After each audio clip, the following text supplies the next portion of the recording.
And we're here with the head coach of the women's volleyball team, Alijia Pittenger. Coach, how are you today? Doing okay.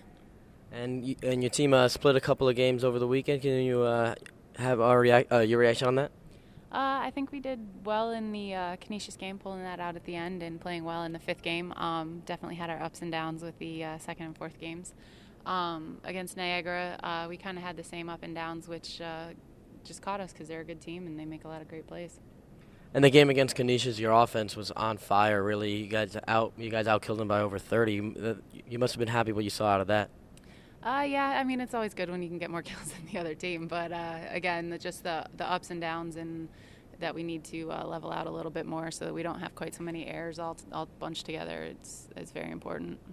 And also the defense against Canisius, holding the reigning MAC Offensive Player of the Year, Samantha Good, to only 7 kills. That must have been really a highlight for the team there. Yeah, I mean, whenever you can play well against a good player, that's always good. But yeah, I think our defense did a pretty good job picking up different shots and just putting pressure on Canisius to keep the ball in the air. Now, against the game in Niagara, are you happy what you saw in the team coming back in the third set after that second set? Yeah, I think after a stomping like we got in the second game, it's always great to see them come back with fire and energy like they did. It's just, I think, disappointing when you show up like we did for game one and play so well, and then in game two just let it slip like that. So that's definitely something we need to pick up because we did a similar thing like that against Canisius as well. So we can't make that a habit. Got to change that right now. The attack errors in Niagara also came back to haunt you. What has the team done in order to cut back on the errors? It's definitely been a focus of the team the whole time, just trying to cut back our errors and especially the timing of the errors and trying to limit those at the end of the game. But obviously we still have a ways to go with that. What did you see in that Niagara game? They're right now, preseason #1 in the MAC. What did you see out of the Niagara game that you liked? I think that we have the fire and we definitely have the ability to make the plays that we need to win that game. It just comes down to whether or not we can do it consistently. And going into an individual player, Lauren Balmert, this is a player who has switched positions, going from a setter now, more on the defensive side. 25 digs over the weekend. Yeah, you had to like what you saw out of that. Yeah, she did a great job hustling in that right back. I think she saved a lot of rallies for us.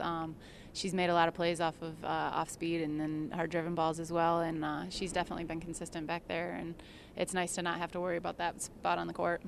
It looks like just from the naked eye that the chemistry is back on this team. You saw the intensity and fire against the Canisius and Niagara, and that's really got to be a step up for the team. Yeah, they've been working hard trying to build relationships on the court and get to know each other as players and on and off the court. So I think that's starting to show. But again, I think we just need to be a little bit more consistent with with that fire and that intensity. And they are young, and I think we can push through that. And once we can get all of that smoothed out, it'll make a big difference. Next couple of games against Marist and Siena, what are you hoping to see out of those? Just keep working hard, going after those first games, try and improve our play in the second and fourth games if we get to the fourth. I think Marist is going to be a tough game. They've got some veteran players that have done a lot for them, and they played well this weekend. So Siena is always a tough place to play, and they always are out to get us. So it's a couple of tough matches that we have coming up, and we're going to have to work for them. And it's really the tale of two teams. Marist, a veteran team, Siena, a very young team. What's a different mindset going into a game against a veteran team as opposed to a young one? I don't know that ours changes a whole lot. I think more so you just see different play from the teams. Marist probably won't have as many errors again. Siena still will be, like I said, fired up to play us, and they're going to be making a maximum effort after every single ball. So we got to expect a lot of fire and just a lot of good plays out of them also. Thank you very much, Coach. No problem.